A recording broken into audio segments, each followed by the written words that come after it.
Hello, welcome to my channel and welcome to my backyard. What are we doing here in my backyard? Well, I put together a little video on one of our backyard essentials. What am I talking about? A cabana. Yeah, why a cabana? Well, think about it. This is the time of year where family and friends all get together and we have a couple choices. We either go to where the cabanas are, somebody who has a nice backyard with a cabana, or they come visit you. Personally, I'd rather have them come visit me than pack everything up and go visit them. But how can we make the most out of our cabana, both during the day and through the night? Let me share with you some ideas on what we did with our cabana. So, this is the Backyard Cabana Essentials. Follow me. I'll show you what I'm talking about.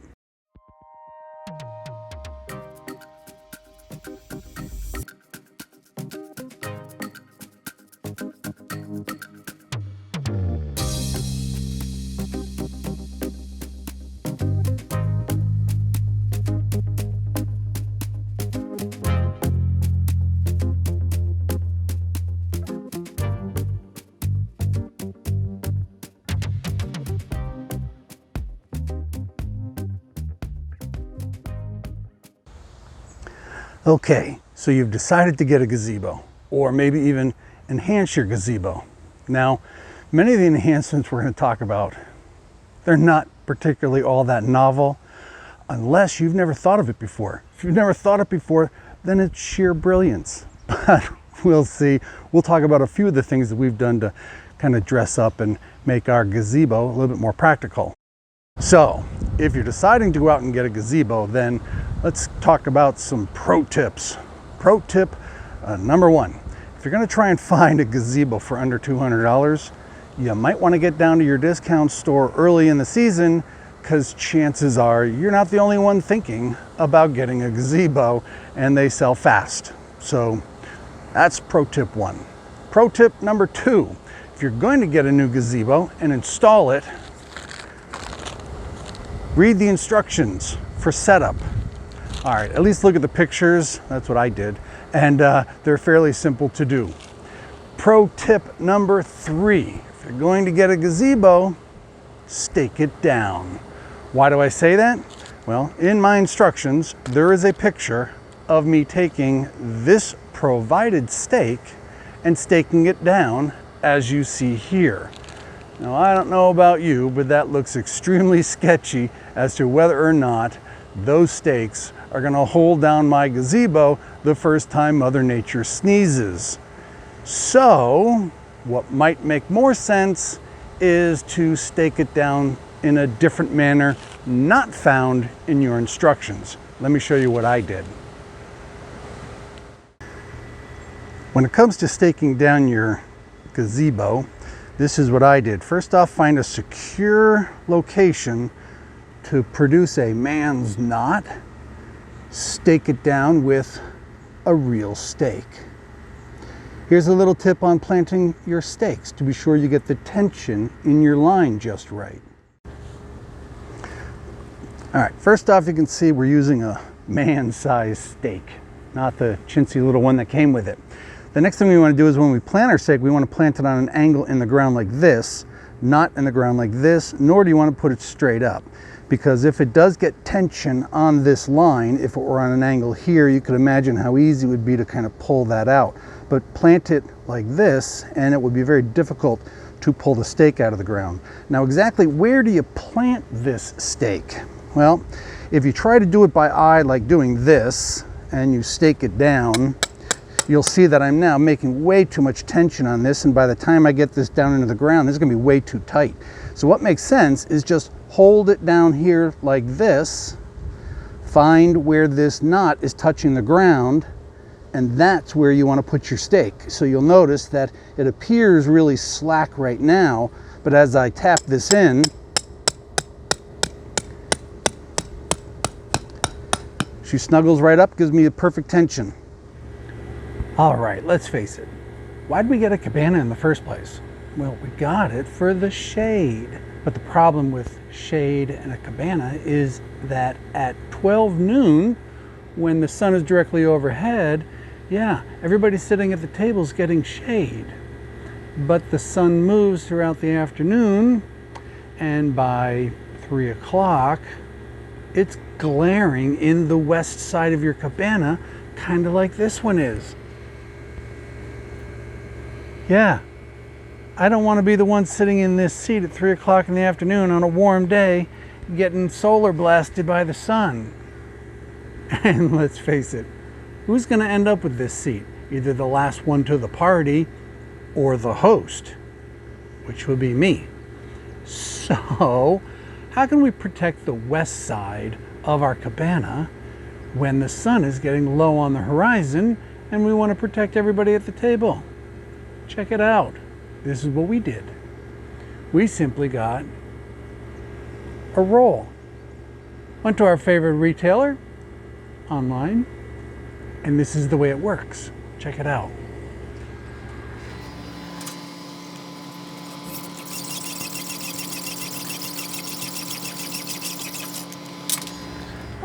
Once you get it to your desired height, you can actually even lock it in place. Why do you want to lock it in place? Because I don't want to be sitting here and get banked every time the wind blows. So check this out.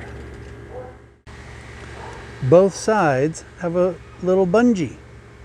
Just put the bungee around, hook it in place. Now this thing is locked in place. It's not going anywhere. You can actually bungee both sides, and not only does this protect the west side from sun, but it also can protect from wind. So if you get windy days and you want to put a shade down, this is pretty cool. Just a little enhancement to our gazebo, but we're not done yet. After Christmas, sometime late December, you'll see that we went to some of the big box stores, found these on sale, and we strung a string on each side of the canopy. Then you'll notice that each of these strings of lights have a solar panel. Simply took a wire, punched a couple holes in the side, twisted them in place. Now we'll have a solar panel on each corner of the canopy with us powering the string. Now that's actually pretty cool. At night, they come on automatically. All right, now we have a cabana set up. We have protection from the sun all afternoon, and the west side of the cabana is protected with a roll down so that we can get some protection during the late hours of the afternoon. Once we get into the evening hours, you've seen that we strung up some Christmas lights, solar powered, so I don't have to worry about on-off switches or anything of that nature.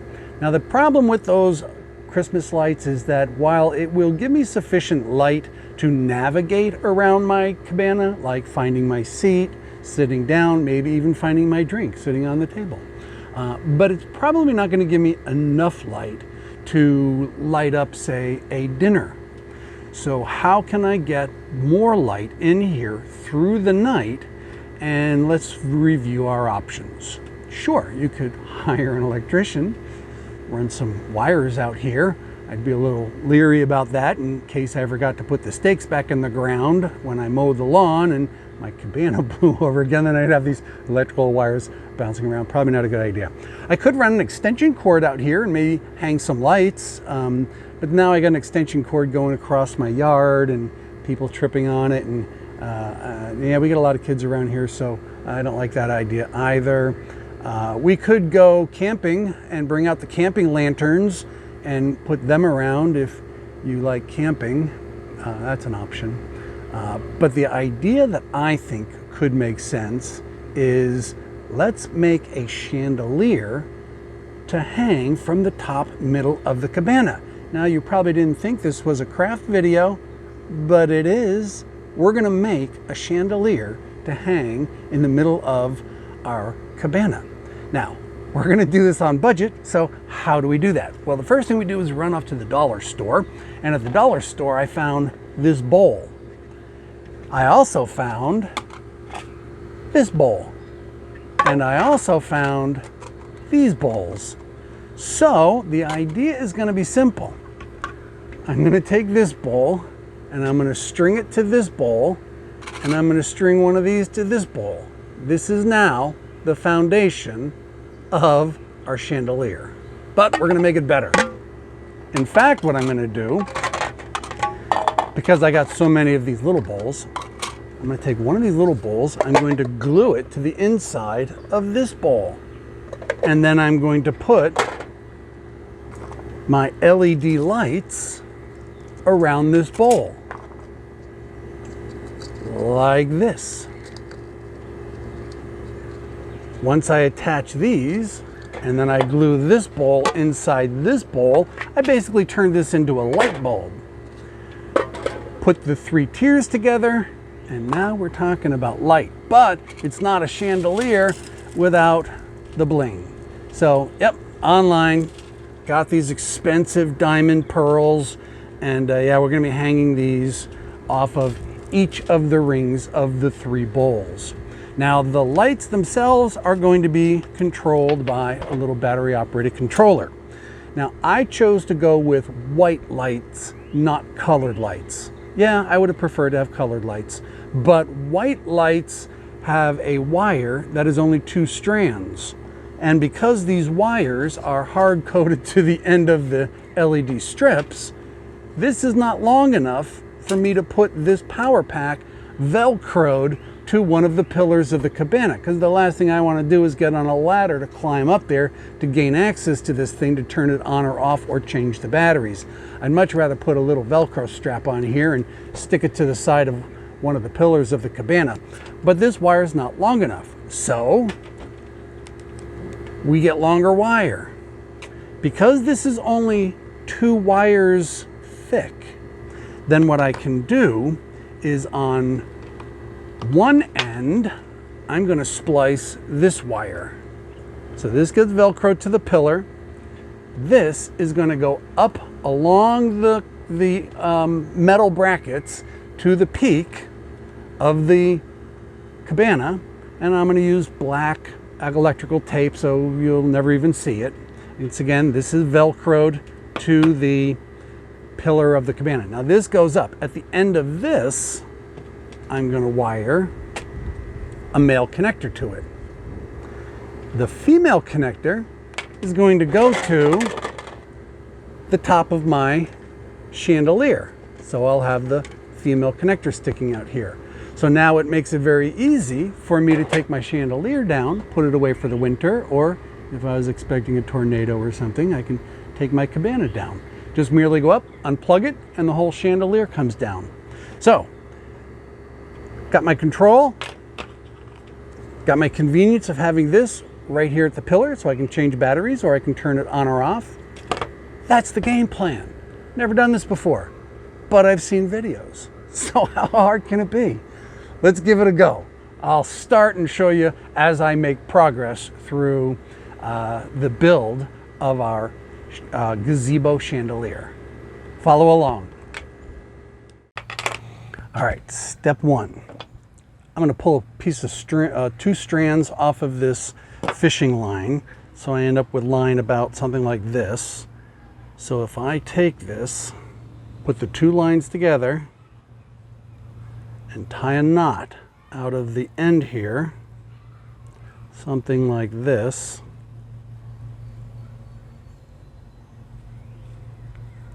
I now have a loop to hang my chandelier. Now I have 4 lines coming through here, 4 lines.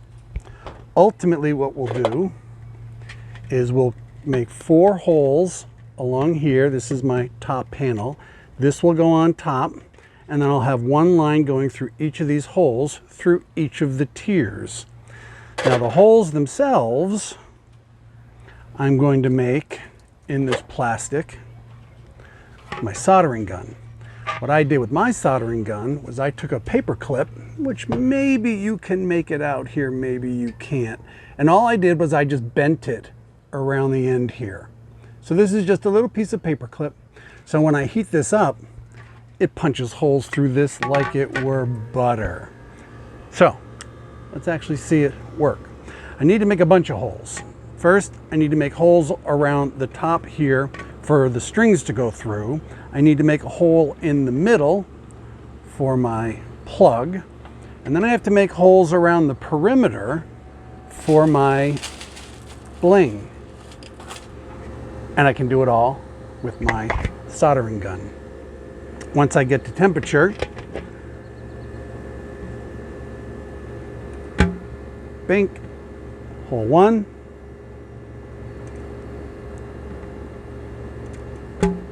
hole 2, hole 3, hole 4. So there's the 4 holes that I'm going to use to string my fishing line through, which will ultimately be what I'm going to hang this from. Now the other thing that I will do is I'll hot glue this knot so it can't come undone, and then every hole that the string passes through, I'll hot glue that too so that this string can't move around.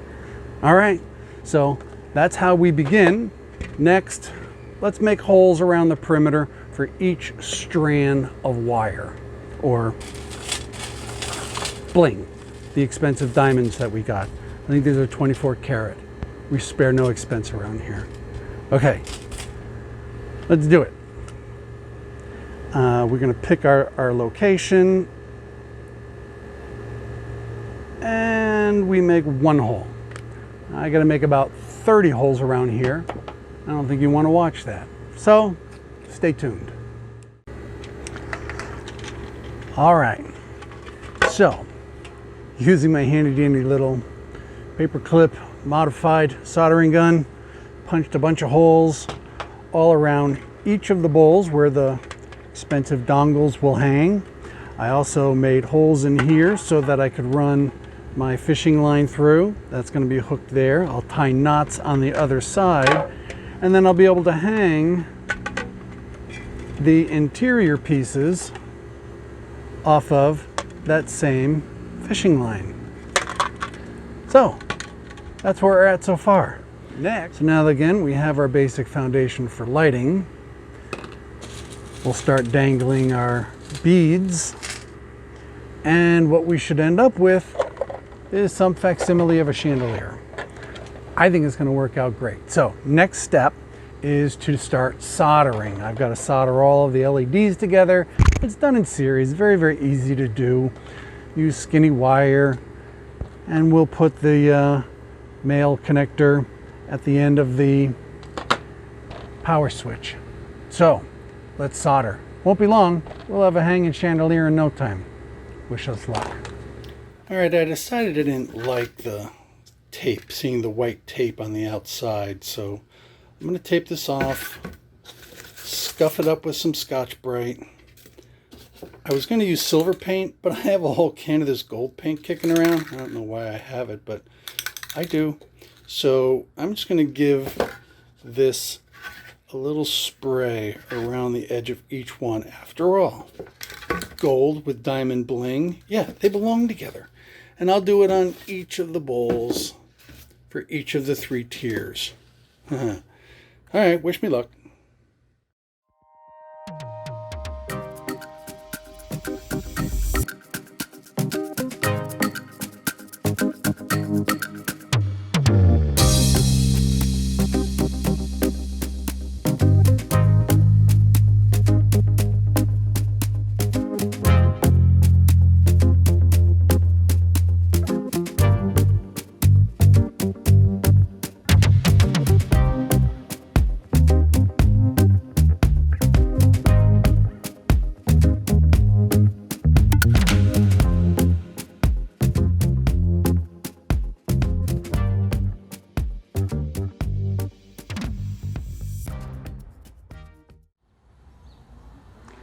All right, we're making progress here. You can see that fishing line, 50-pound fishing line, did a good job at making something to hang it from. And then the fishing line goes down and hangs each of the 3 different plastic bowls we got from the dollar store. Strung some LED lights inside So the only thing that's left to do is to dangle some Bobby Dazzlers around it and make it look like a chandelier. Then we're gonna take this wire, run it up the side of the gazebo, and then plug the battery pack in a reachable area where I can change batteries, turn it on, turn it off at sheer convenience. Okay, so let's hang some Bobby Dazzlers and let's string up the wire. Here we go.